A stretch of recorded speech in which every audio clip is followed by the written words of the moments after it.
ஓ ஓ நீங்கள் இப்போ இதை பாருங்க, நல்ல சொப்டும் நல்ல டேஸ்ட்டும். இது சும்மா வீடியோவுக்கு போடுறதில்ல, இது நான் சமைச்சு சாப்பிட்றதும் சுகர் வெரி வெரி லோவுக்கு வரக்கு தான் இதை நான் இப்படி செய்கிறேன். நீங்கள் டெய்லி செய்து சாப்பிட்டாலும் நம்பர் 1 ஃபுட் இது தான்.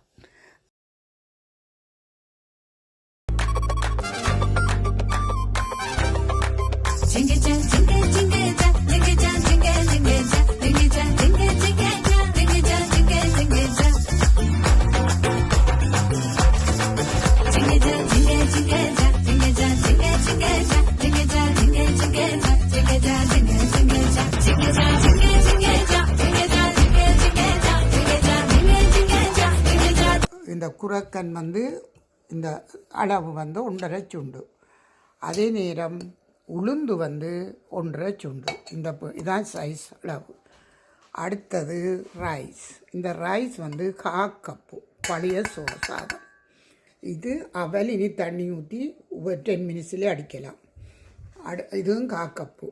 வெந்தயம் ஒரு கொஞ்சம் உங்களுக்கு அளவான வெந்தயத்தை போடுங்க. நான் கொஞ்சம் கூட தான் பாவிக்கிறது. அடுத்தது ரவை. இந்த ரவை அவிச்சு வச்சுக்கிறேன். இதால் அரைப்பணி போடுங்க.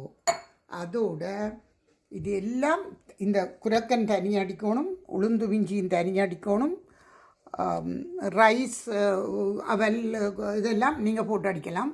ரவை அடிக்க தேவையில்லை. அடிக்கலாம் முடிய இன்றைக்கு உப்பையும் உங்களுடைய அளவுக்கு போட்டுருவணும்.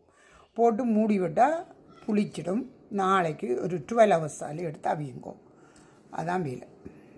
பாய். இப்போ இட்லிமா புளிச்சு பொங்கி இருக்குது.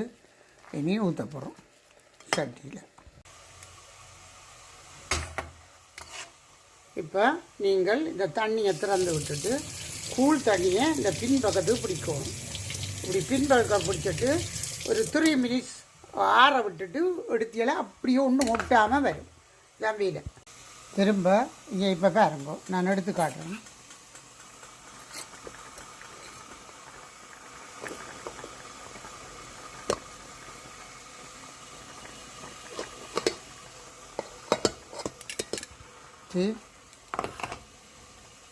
அதே போல் இந்த சிமோல் தட்டு குறைச்சி ஊற்றணும். மற்ற பெரிய தட்டு, இந்த பெரிய தட்டுக்கு நீங்கள் கொஞ்சம் கூட விடலாம். விட்டால் அமர்த்தாது, இட்டலியே அமர்த்தாது, நல்லா இருக்கும். அதோடு உங்களுக்கு ஒரு நல்ல ஒரு மருந்து சொல்ல போகிறோம். இந்த நாக்கு எங்களோட வயதுக்காரர் எல்லாருக்கும் தடிக்கிறது. அப்போ அந்த நாக்கு தடித்தால் எங்களுக்கு சரியான கஷ்டமாக இருக்கிறத நானே கண்டுபிடிக்கலை. இது டாக்டர் சொன்ன மருந்து தான். நல்லெண்ணெயை வாய் நிறைய வச்சுக்கொண்டு ஒரு 10 minutesக்கு இப்படி வேலை செய்ய வச்சு நிற்கலாம். இப்படி ஒளிம்பினொன்னே வச்சுக்கிறது தான் நல்ல. அதை நீங்கள் செய்தீங்கன்னா 3 நாள்லேயே அதிൻ്റെ சுகத்தை கண்டுபிடிப்பீர்கள். அவ்வளோதான் வேலை. உங்களுக்கு அவ்வளோத்துக்கு கிளியராக இருக்கும். நாக்கெல்லாம் சாப்பிட டேஸ்டாகவும் இருக்கும். இட்லி இவ்வளோ தான் வேலை. இனி ஒட்டு தொண்டு சொல்லாதீங்க. இறுக்கமாக அடிக்கணும். தண்ணி கணக்க விடக்கூடாது. இப்போ நீங்கள் இதுக்கு கொஞ்சம் நல்லெண்ணெய் தடவி இந்த மாக்களை கொஞ்சம் குறைச்சி கீழ்த்தட்டு மேல் தட்டுக்கும் கொஞ்சம் எண்ணெயை தடவி போட்டு எண்ணெயை தடவிட்டு திரும்ப மேல் தட்டுக்கு கொஞ்சம் கூட விடுங்க. கீழ்த்தட்டு கொஞ்சமாக விட்டால் சரி. இவ்வளோ தான் வேலை. எடுக்க நினைச்சி எடுத்துக்கலாம் வேலை முடியும்.